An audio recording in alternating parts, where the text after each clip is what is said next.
Азыр туу чыгып кеткенден кийин мен чыгып кетем. Менден кийин бул имарат мурдагыдай атайын кызматтын имараты болбой калат.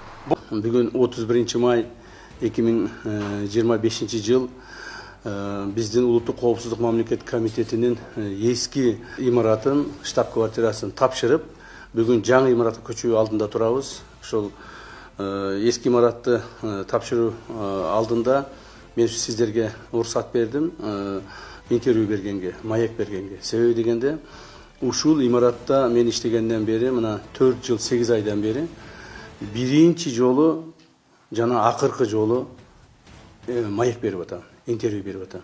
Бул имараттын ичинде дагы ушул кабинетке, улуттук коопсуздук мамлекеттик комитетинин төрагасынын кабинетине эч ким кирбейт бул жерге. Кире турган адамдардын саны өтө аз. Жана белгилүү гана бир нече адамдар гана кирген менин убагымда. А журналисттер бул жака таптакыр кирген эмес. Бул жер ушу биздин мамлекетибиздеги эң коопсуз дагы, анан эң мындай жашыруун кабинеттерден да. Ошондуктан бул жерге эч ким кирген эмес. Эми бул имарат боюнча эмне айткым келет? Бул имарат 1982 жылы ишке берилген Союз маалында. Анда Советтер Союзунун күчү толуп турган, убагы болуп турган маал. Ошондон бери мына 44 жыл, 43 жыл убакыт өттү. Негизинен бул имарат иштей баштаганы 42 жыл болуптур. Ошо 42 жылдан бери ушул имаратыбыз мына иштеп атат. Бул Советтер Союзу маалындагы атайын улуттук коопсуздук мамлекеттик комитетине карата, ал маалда КГБ деп аталчу, билесиздер, Комитет государственной безопасности деп. Ошого атайын курулган имарат болгон. Бул имараттарда канчалаган адамдар иштеп кетти. Канчалаган адамдар бул жерде өмүрүн өткүздү. Жакшы иштер болду. Чын айтканда аянычтуу дагы жумуштар болгон бул жерде. Ошондуктан Союз маалынан баштап айта турган болсом, ошол Союз маалынан бери мына биздин жаңылануу этабыбызга эми гана биз өтүп атабыз. Мына бүгүндөн баштап биздин Кыргызстан мамлекетинде коопсуздук кызматы жаңы имаратка көчөт. Демек, биз коопсуздук маселесинде дагы жаңы мамилелерге, жаңы жеткинчиктерге, жаңыдан ой жүгүртүүгө жана Кыргыз мамлекетинин гана кызыкчылыгын үчүн иштөөгө багыт алган кайсыл бир жаңы доорго көчүп атабыз деп айтсам болот да. Бул биз эски имараттан жаңы имаратка көчүп атканыбыз, бул жөн эле имараттан имаратка көчүш эмес. Бул жөн эле бир мамлекеттик ишкананын же ведомстволордун бир имараттан бир имаратка көчүш эмес. Бул улуттук коопсуздук мамлекеттик комитетинин атайын кызматтын бир доордон экинчи бир доорго көчүү процесси. Себеби биз өзүбүздүн жаңы имаратыбызды өзүбүздүн күчүбүз менен, мамлекеттин күчү менен, мамлекеттин жасаган мындай бир аракеттери менен, мамлекеттин расчеттору менен курулган жаңы имаратка көчүп атабыз. Ал имаратыбыз бул имараттан мындай айтканда, эсеп менен айтканда, адамдарга түшүнүктүү болуш үчүн 10 эсе чоң имарат. 10 эсе чоң имарат. Ошондуктан мен үчүн дагы бул имараттан көчүү, тарыхый имараттан көчүү өтө мындай моралдык жактан чын айтканда оор болуп турат. Мындай жаңы имаратка көчүү деген жакшы сезимдер бар. Ошол эле мезгилде ушул жерде мына 4 жыл 8 айдан бери иштедим. Ушул жерде дагы бир жолу айтайын, ушул кабинетке биз биринчи ирет 2020 жылы 5 октябрда Санар Кожоевичти чыгаргандан кийин ал кишини 15 октябрда гана толук кандуу премьер-министр болуп шайланган. 16 октябрда гана толук кандуу президенттин милдетин аткаруучу болуп атайын президенттен ыйгарым укуктарын өткүзүп алган. Ошол 16 октябрь күнү мен ушул жерге келип кирген элем 2020 жылы. Ошондо Санар Кожоевич өзү алып келген. Жана өзү ушул жерде болгон. Жана биз ошол маалдарда билесиздер, мамлекетибиз оор убактарга туш келген. Оор өтө мамлекеттин башына оор күндөр келип турган маалда ушул кабинетте көптөгөн маселелер чечилген. Көптөгөн маалда Санар Кожоевич ошол маалдарда бир нече жолу ушул кабинетке келген. Себеби Даже бул кабинетте отуруп алып сүйлөшкөнүңдү сырттан бул кабинет ичинде эмне сүйлөшкөнүңдү тартып ала албайт, жаздырып ала албайт, эч кандай үн чыкпайт. Так, баардыгы ушул жерде кала турган кабинет да. Мына ошондуктан ушул жерде көптөгөн чечимдер кабыл алынган. Мен ойлойм, ошондогу чечимдердин баары туура кабыл алгандыктан мына мамлекетибиз азыр өнүгүү жолунда баратат. Бул дагы чоң маселе да. Анан эми бул кабинетте кимдер болду? Бул кабинетте мен ушул 4 жыл 8 ай башкаргандан, негизинен кабинеттин тарыхын айтып өтө турган болсок, бул кабинетте өтө чоң жакшы биздин ушуга чейин атайын кызматты башкарып келген, атайын кызматты жөнгө салып келген, мамлекеттин туруктуулугун камсыз кылып келген көптөгөн жетекчилер иштеп кеткен. Бирок ошол эле мезгилде мамлекетибизде өтө оор күндү баштан өткөргөн күндөр да ушул кабинетте болду да.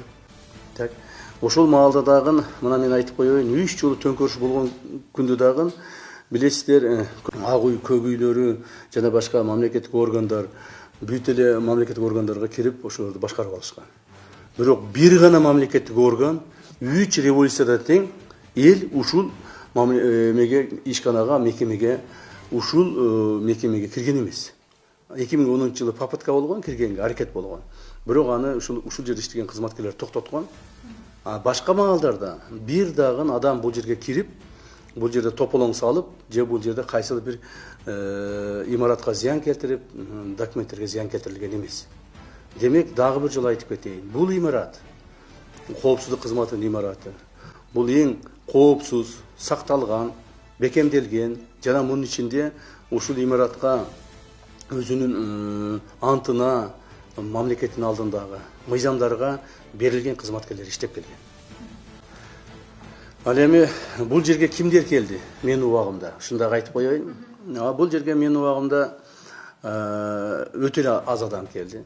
Мен бул кабинетте адамдарды, мамлекеттик ишмерлерди, же болбосо кайсыл бир адамдарды кабыл алган эмесмин, кабыл алчу эмесмин. Тем более бул жерде мен чет элдик бир да адамды кабыл албадым. Бир дагы чет элдик адам ушул кабинетке кирип мени менен сүйлөшүп отурган эмес. Бул жерде мен эсимде бар, киргендерден ким кирди? Киргендерден менимче Феликс Шаршенбаевич кирген, Кулов, Өмүрбек Текебаев кирген бул жерге. Дагы ким кирди? Эмеде жанагы арестовать эткенде, колго түшүрүлгөн маалда Райым Матраимовду алып келишкен ушул жерге. Биринчи колго түшүргөн маалда, биринчи колго түшүрүп анан камалган маалда эмени Көлбаевди алып келишкен. Так, Көлбаевди дагы алып келип, ушул жерде мен өзүм сурак кылып, талап шарттарды коюп чыгарганмын ушул кабинетте. Андан сырткары бул жерде 1-2 жолу мамлекетибиздин спикери болду. Мүмкүн 1-2 депутат болду. Мүмкүн 1-2 министр болду. Башка эч ким кирген жок. Мына азыркы иштеп аткан министрлердин 90% ушул кабинетке кирген эмес. Так. Же болбосо азыркы иштеп аткан депутаттардын 90% бул кабинетке кирген эмес. Демек, дагы бир жол белгилеп айтайын. Бул ушул мамлекетибиздин коопсуздук сактоо боюнча улуттук коопсуздук комитетинин эң ыйык кабинеттеринин бири ушул. Мына ушул жерден көчүп атып, мен дагы бир аз мындай моралдык жактан кайгырып турам деп айтсам да болот да, мындай эмне болуп турам мындай десем айтат. Эми кайгырып эмес, мындай бир аз болсо дагы көңүлүм түшүп турат да. Себеби бул жер тарыхый мекеме, тарыхый кабинет. Эми жаңы жерге барабыз, жаңы мекемеге барабыз, жаңы кабинетке барабыз.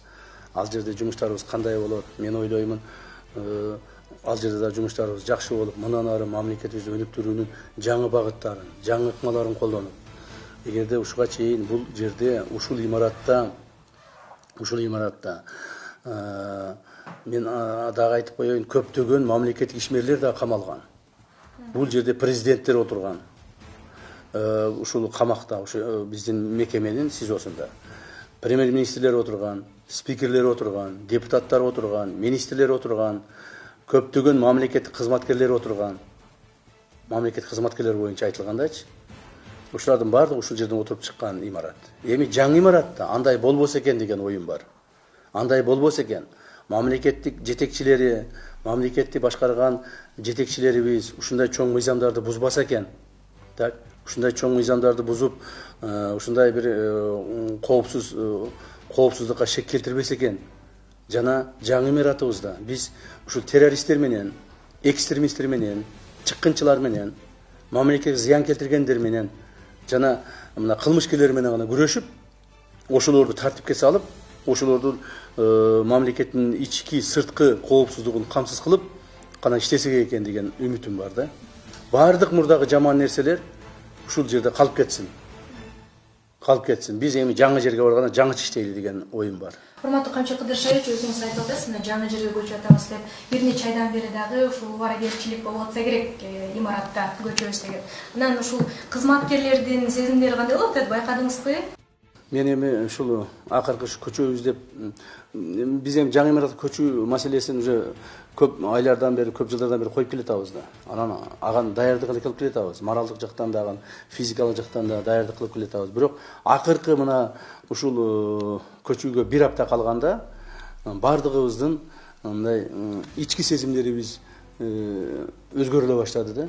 Мен кызматкерлерден да байкадым. Кызматкерлер менен жолугушуп, сүйлөшүп атам. Бардык эле туура жаңы имарат көчүп атабыз, бирок бул имаратыбыз ушундай тарыхый имарат болчу, тарыхый жерде иштедик.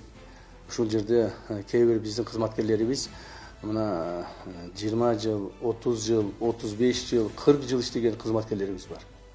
Өмүрүнүн дээрлик көпчүлүк бөлүгүн ушул имаратта өткөргөн кызматкерлер бар. Ошолордун дагы мындай маанайынын бир аз басаңдап калганын сезип атам да. Себеби алар ички туюмунан өздөрүнүн өткөргөн күндөрүн, өмүрлөрүн, убакыттарын, ушул жерде жасаган иштерин сөзсүз көз алдынан өткөзөт. Себеби мен дагы бир жолу айтайын, кийин чыкканда дагы айтамын. Мына мен азыр бүгүн чыгып кетем. Мен чыккандан кийин бул имаратка бир дагы улуттук коопсуздук мамлекеттик комитетинин кызматкери кирбейт. Имаратты эң акыры мен таштап чыгып кетем. Азыр ушул имаратты көрсөтө аласызбы? Бул жерде кандай ишмердүүлүк жүргүзгөн, башкача айтканда бөлмөңүздү, иш бөлмөңүздү? Эми имаратты өзүңөр деле кирип көрүп чыга берсеңер болот. Да, действительно бул имаратка кириш үчүн мен бөлмөмө айттым, мен жогоруда айтып өткөндөй мен бөлмөмө такыр киришке мүмкүн эмес. Ал эми имаратка кириш үчүн дагы атайын пропускаларды алып, атайын кызматтын уруксатын алып, бир нече жолу мындай документтерди оформлять этип жүрүп киришет да. Ал эми сиздерге бүгүн мына биринчи ирет мен уруксат берип атам, имараттын каалаган жерин тартып алсаңар болот. Имарат эми бүгүнкү күндөн баштап жашыруун имарат эмес. Мына башында айтпадымбы? Бул ушул менин кабинетиме журналист катары, так? Ушул жерде менен интервью алып аткан, ушул кабинетти тартып аткан адамдар катары сиздер биринчи ирет келип атасыздар. Так, биринчи ирет келип атасыздар. Ошондуктан мен барын көрсөткөнгө деле мүмкүнчүлүгүм бар. Эмнени айтам? Бул жерде мен келгенде ушул столдор турган, ушулар турган. Ушул жерде мен келгенден эч нерсе өзгөргөн жок. Бир гана мына биздин желегибиз өзгөрдү. Жаңы желек болгон үчүн мына желегибиз өзгөрдү. Экинчи мына креслом өзгөрдү. Болду. Башка эч нерсе өзгөргөн жок. Баардыгы ушул бойдон болчу. Могул жерде биздин секретный картабыз бар эле. Чоң секретный картабыз бар эле. Анын ичинде эмнелер бар экендигин биз атайын гана кызматкерлери билет. Аны мен алып чыгып кеттим. Башка эч нерсе алган жокмун. Баары ушул бойдон калды. Кийинки келген мамлекеттик кызматкерлер ким келсе дагы ушул бойдон отуруп алып туруп, прям бир жарым сааттын ичинде ишке кирип иштеп кете берет. Бул жерге телефондорун коет, болду. Башка эч нерсе жок. Ушул кабинетке келип, ушул жерде иштегенден баштап, мен өзүм адам катары, мамлекеттик чиновник катары, жетекчи катары көптөгөн чечимдерди кабыл алдым. Алардын арасында эң маанилүү чечимдердин бири бул, то есть эң башкы маселелердин бири бул башыбыздан көптөгөн нерсе өттү. Айрыкча көп кыйынчылык өттү. Бул кабинетте мен жыргап, ойноп күлүп, мындай бир отурган жокмун да, ачык айтайын. Мына мен Алла Тааланын астында айтам, Кудайдын алдында айтам, бир да жолу ушул жерде шарап куюлуп, жере шарактап, же болбосо бир достор чогулуп алып, бир чогулуп отурган жерибиз жок. Бир да жолу. Мына мен азыр сизге көрсөтөм, менин мына демалуу комнатамды. Ушул жерге менден башка бир адам кирген жок. Мындай болот го, обычно мындай болот го, жанагы чоңдор өзүнүн демалуу комнатасына кирип, ошол жерде шарактап отурушуп, себеби мен мурда министр болуп жүргөм да, билем да ошол маселелердичи. Ошол жерде отурушуп, мындай анча-мынча жумуштан кийинби же майрам күндөрү көңүл ачып отуруп калышат. А менин мына эмеме ушул жерге киргизиш мүмкүн, бир 5-6 адам кирди ушул кабинетке, рабочий кабинетке. А мына демала турган жагыма бир адам кирген жок. Муну мен толук жоопкерчиликтүү айта алам да. Бир адам кирип, мени менен ошол жерде отурган жок. Так? Бул бир. Анан кийин бул жерде өтө чоң көп кайгылуу күндөрдү да башыман өткүздүм, чын айткандачы. Ушул жерде отурганда мамлекетибиздин оор күндөр мамлекетибиздин башына түштү. Чегара маселелери боюнча мамлекетибизге кол салуулар болду. Мамлекеттин тарыхында, мамлекетибиздин жаңы эски тарыхында эң чоң аскердик кагылышууну биздин маалыбызда, биз башыбыздан өткүздүк. Бизге чейинкилер Союз маалында, Союздан кийинки маалдарда мындай чоң аскердик кагылышуулар болгон эмес. Бирок ошол аскердик кагылышуулардын бардыгын биз мамлекетибиздин, элибиздин, журтубуздун намысын бийик коюп, сактап, баарын жеңип чыктык. Ошонун натыйжасында мына чегара маселелери чечилди. 3 жыл иштедик, 3 жылда каттуу иштегенибиздин негизинде Өзбекстан менен чегара маселесин чечтик толук бойдон. 4 жылдын ичинде каттуу иштеп, ар түрдүү окуяларга туш болуп отуруп, Тажикстан менен маселелерди чечтик толук бойдон. Андан сырткары мамлекетибиздеги ички саясатындагы да өтө чоң ар түрдүү мындай чечимдерди ушул жерде кабыл алдык. Алардын ичинде мына уюшкан кылмыштуу топко күрөшүү. Уюшкан кылмыштуу топко күрөшүү бул мамлекеттин бир азыркы күндө кайсыл бир деңгээлде мүмкүн чоң маани берилбей аткандыр, мүмкүн чоң маани айтылбай аткандыр, так? Себеби дегенде ушу уюшкан кылмыштуу күчтүн, топтун, уюшкан кылмыштуу топтордун күчү дагы деле сезилип турат да. Көптөрү аларды айта албайт, көптөрү жете албайт, коркуп жүрүшөт дагы деле. Анан ошону айта албай жүрүшөт да. Бирок ошол уюшкан кылмыштуу топту жок кылуу, алар менен күрөшүү, аларды жок кылуу, аларды жоопко тартуу, мамлекетибизде ошолордун торунан, ошолордун жанагыдай жайган кылмыштуу торунан кутултуу бул өтө оор болду. Бир нече түндөр болду ушул кабинеттерде калып кеткен, ушул кабинеттерде жатып кеткен, мындай түнү менен калып кеткен күндөрүбүз болду. Бирок чечимдерди туура кабыл алганыбыз негизинде мына бүгүнкү күндө мен дагы өзүмө жоопкерчиликтүү айта аламын. Биздин мамлекетибизде уюшкан кылмыштуу топ деген жогору. Бул Союз маалындагы мамлекеттердин арасынан жападан жалгыз бизде азыр жок. Башкалар мынтип айта албайт. Айта албайт. Ачык эле айтайын. Мени кээ бирлери жаман көрүшү мүмкүн, бирок мен муну ачык айтып коеюн. Биздин мамлекетте гана уюшкан кылмыштуу топ жок, жана мындан ары болбойт. Биз ага жол бербейбиз деп кескин түрдө айта алабыз. Себеби биз ошого жараша күчүбүздү жумшадык, акылыбызды жумшадык, профессионалдуулугубузду жумшадык. Конце концов, ошону биз жеңип чыктык, акыр аягына чыгардык. Мына ошол чечимдер да ушул жерде кабыл алынды. Андан сырткары урматтуу президентибиз Садыр Кожоевичтин тапшырмасынын негизинде мына коррупцияга каршы күрөш. Коррупцияга каршы күрөштү дагы мына ушул жерден баштадык. Акыркы 2 жылда ушул маселе боюнча мен түздөн түз өзүм отуруп алып бардыгы менен күрөшүп келе жатам. Эмне үчүн биздин мына биринчи уюшкан кылмыштуу топко каршы күрөшүбүз аягынан чыкты?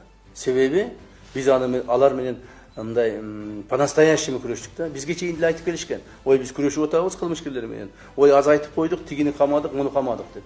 Бирок алар жоголбой эле келе берген да, болуп келген. Себеби алар менен кызматташып турушкан. Биз эч ким менен кызматташкан жокпуз. Бир дагы бандит менен сүйлөшкөн жокпуз.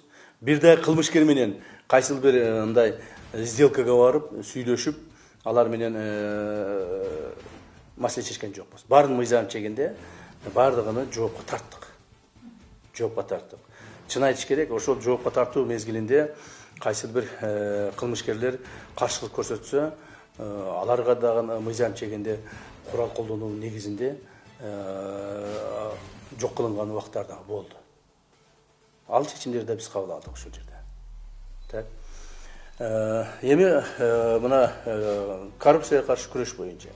Коррупцияга каршы күрөш боюнча дагы ушул кабинеттерде, ушул жерде көптөгөн чечимдерди кабыл алдым мен, көптөгөн маселелерге кол койдум. Мына бүгүн дагы ошол күрөш уланып атат. Биз анын аягына чыга элекпиз. Бирок бүгүнкү күндө бардык мамлекеттик кызматкерлер билет күрөш өтө күчтүү болуп атканын, күрөш каттуу болуп атканын, күрөш аябоосуз болуп аткандыгын көрүп атышат. Мындан ары да ушундай болот. Ошондуктан мамлекеттик кызматкерлер айрыкча бул биринчи кезекте мамлекеттик кызматкерлер, так, мамлекеттик ишканалардын жетекчилери жана ошо кызматкерлери, укук коргоо органдарынын кызматкерлери, сот системасынын кызматкерлери ушулардын бардыгын сезип калышты да. Күрөш жүрүп атканын сезип атышат. Бирок биз аягына жыйынтыгына чыга элекпиз. Мен ойлойм биз анын аягына чыгабыз. Мамлекетибиз бүгүнкү күндө уюшкан кылмыштуулук топ жок болгондой эле коррупция дагы жок болот. Коррупция дагы бир нече деңгээл кыскарат. Эми коррупциянын такыр жок болуп кетиши мүмкүн эмес, себеби дегенде адамдар алмашып турат. Алмашкан сайын ар түрдүү адамдар ар түрдүү жолдор менен өздөрүнүн жеке кызыкчылыгын коргоп турушат да. Ошо жеке кызыкчылыгын корготпош үчүн мына биз турабыз. Улуттук коопсуздук мамлекеттик комитети турат. Мен ойлоймун ушул маселени биз аягына чыгарабыз жана чечебиз. Буюрса. Анда ушул алдыда кимдер келет белгисиз экен, бирок өзүңүз ушул кийинки келгендерге ийгилик каалоо менен бул бөлмөнү жаап берсеңиз керек. Ооба, мен азыр мына ушул бөлмөнү сиздер менен кошо жаап берейин деген ойдомун. Мен бул бөлмөдөн чыккандан кийин менин артымдан бир дагы биздин коопсуздук кызматынын кызматкерлери бул бөлмөгө кирбейт. Себеби мен муну жаап өзүм официально кетпесем, эртең бул жерге кирип алып көпчүлүгү сүрөткө түшүшөт. Көпчүлүгү ой, председатель отурган жерге отурайлы дешет. Ой, председатель кабинетте отурайлы, мына дивандарын отурайлы, көрөйлү деп сүрөткө түшүп, ушундай болуп кетиши мүмкүн да. Ошондуктан мен өзүм жаап, күрүчүн өзүм тапшырып кетейин деген чечтим да. Андан сырткары бүгүн биз официалдуу түрдө ушул имараттан чыгып кеткенибизди белгилейбиз. Имараттын та жазылган ошол имараттын табличкасын алабыз.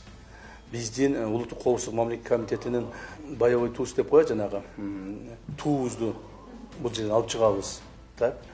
Ошону менен биздин туубуз чыгып кеткенден кийин, мен акырында чыгып кеткенден кийин бул имарат уже улуттук коопсуздук мамлекеттик комитетинин имараты болбой калат.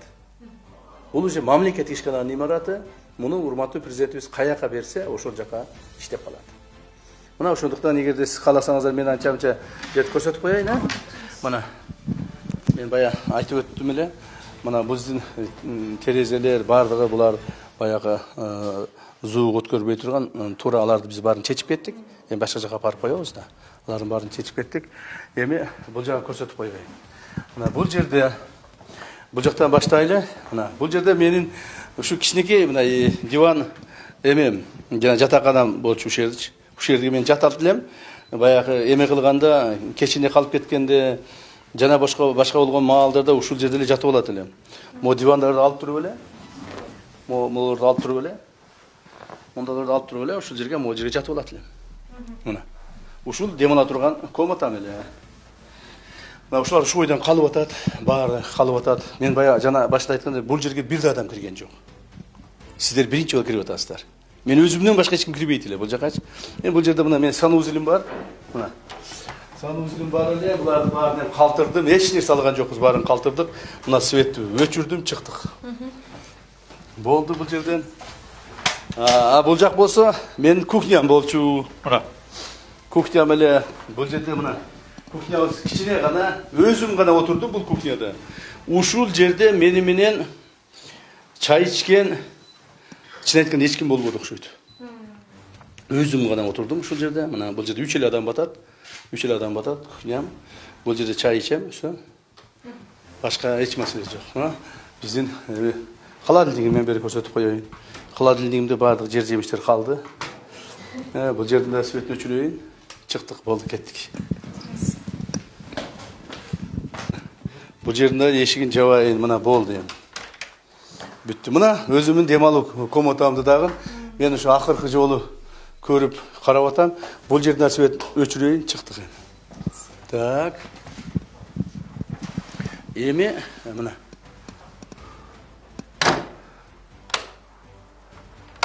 Эми бул жерден туун алып чыккыла. Туун алып чыккыла жигиттер. Креслону алып чыккыла. Креслону алып чыккыла. Бир кресломду алып кетейин деп атам. Эми өзү ошондой бир эме бар го, жанагы бир ырым бар. Şu кресломду алып кетейин. Ошол жака барганда өзүбүздүн туун алдыңар. Эми качып турган. Эми мен өзүм өзүбүздүн мамлекеттик гербти өзүм алайын колум менен,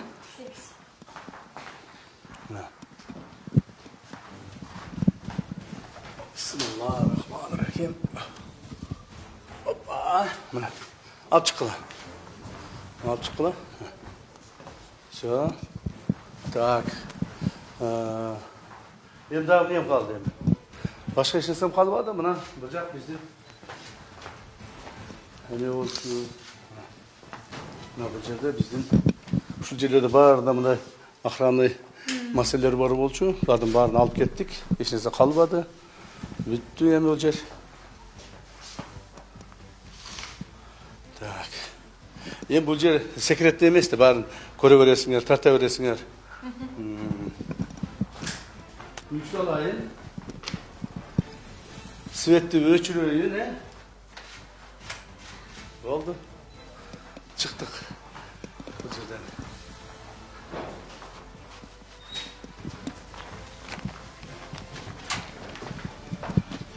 Bak. Nasıl svetlerde öçürüyün, ne mi?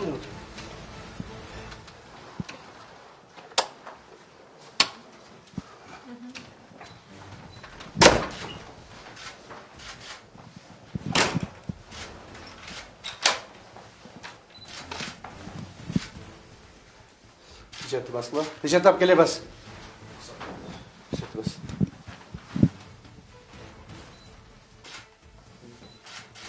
Все. Так. Çık. Uçağım ne jabıldı mı? Bu жерде светті өчүрөйүн эми? Все, чыгыңыз. Так. Пижат айдагыла.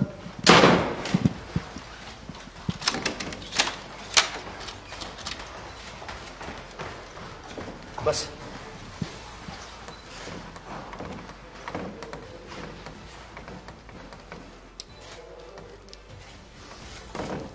Все, мына күчтөрдү тапшырдым. Все, чыгып кеттик. Эч ким кирбейт. Барды алдыңар, а? Все, кеттик, баскыла. Мына бүгүн өзүңүз бөлмөңүздү, иш бөлмөңүздү жаап бердиңиз. Эми кезек эми жаңы имаратка чыгабыз. Азыр биз өзүбүздүн күчүрмөн туубузду алып чыгабыз бул имараттан. Бул имараттан биздин улуттук коопсуздук мамлекеттик комитетинин күчүрмөн туусун алып чыгабыз. Жана ушул имараттан жана башында айткандай мен акыркы жолу комитеттин төрагасы катары чыгып кетишим керек да. Ошон үчүн келе атабыз. Эркетөр. Жолдаштарға, УКМКнын өздік құрамы Кыргыз Республикасынын улуттук коопсуздук комитетинин күчүрмөн туусун имараттан жаңы салынган штаб квартирасына башкы кеңсесине чыгарып кетүүгө тизилди. Генерал-лейтенант Мансадыков.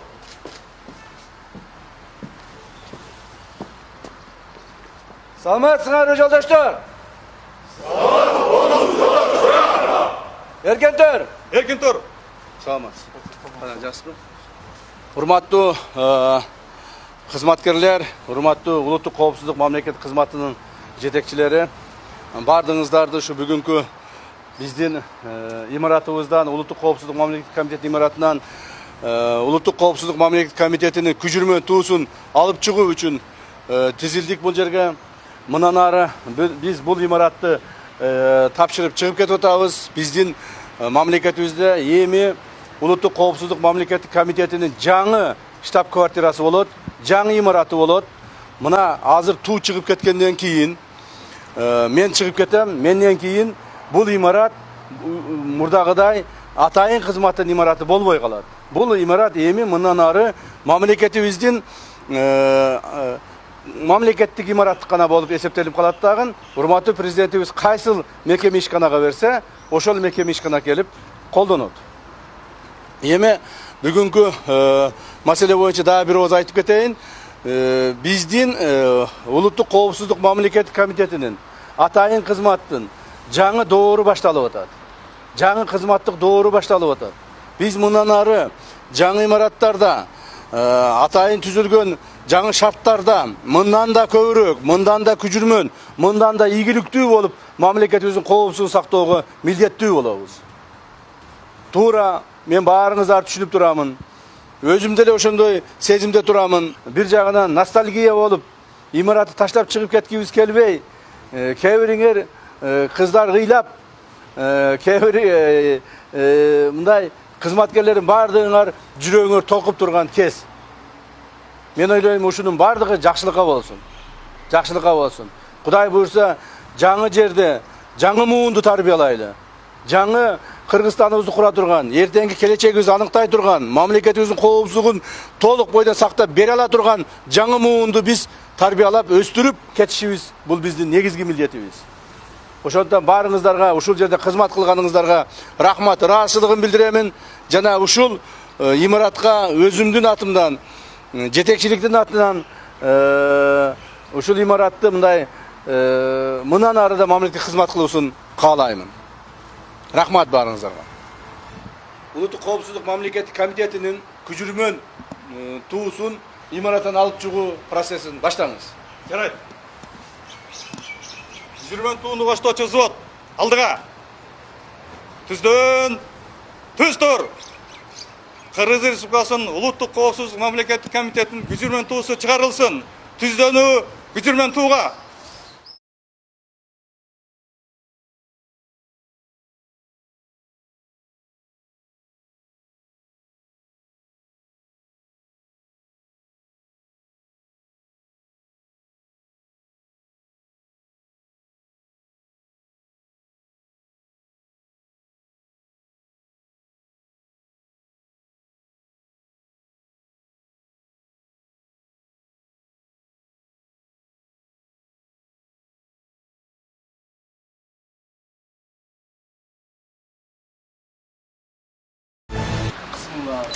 Эми биздин эмеден имараттан атайын өзүбүздүн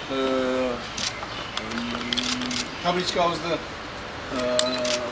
алып атабыз. Бул имарат эми мындан ары мамлекеттик гана имарат болуп эсептелинет.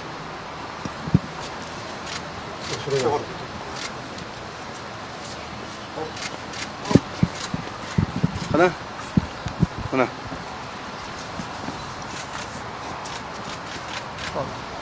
Так.